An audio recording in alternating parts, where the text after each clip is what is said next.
දාලා යනවා නම් ඇත්තටම ආදරය කරලා නෑ අපිට. අනිවාර්යෙන්. එහෙම දාලා යන්න බෑ. කියන්නේ මිනිස්සු වැටිච්ච තැන්වලදී තමයි අපි ආදරය කරන මිනිස්සු තදින්ම අල්ල ගන්නවා.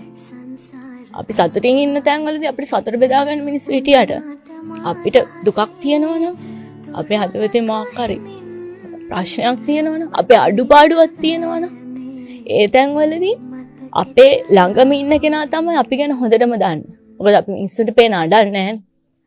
අපි මිනිස්සුන්ට පේන ප්‍රශ්න කියන්නේ නැහැ. අපි මිනිස්සුන්ට පේන මේ අපේ අඩුපාඩු කියන්නේ නැහැ. ඒක දන්නේ අපේ පාර්ට්නර්. අපිත් එක්ක ළඟින්ම ඇසුරු කරන කෙනා තමයි අපේ අඩුපාඩු, අපේ නරක තැන්, අපේ හොඳ තැන් ඔය හැම දෙයක්ම දන්නේ අපිත් එක්ක ළඟින් ඉන්න කෙනා. එතකොට එහෙම කෙනාත් අපිව ඒ විදියට තනි කරනවා නම් අපිට ඔහු අවශ්‍යම වෙලාවෙදී මම හිතන්නේ ඇත්තටම ඔහු අපිට ආදරේ නැහැ. ඔහු කියලා කියන්නේ මට සමගාමීව අනිත් කෙනා දාලා යන්නේ නැහැ. මොන දේ වුණත් අල්ලගෙන ඉන්නවා. මොන දේ වුණත් අල්ලගෙන සිටිය යුතුයි. සැබෑ ප්‍රේමයක් තියෙනවා නම්. ඒකිලි හොරෙන් මට මාද නැති වුණා සත්තයි හැමින්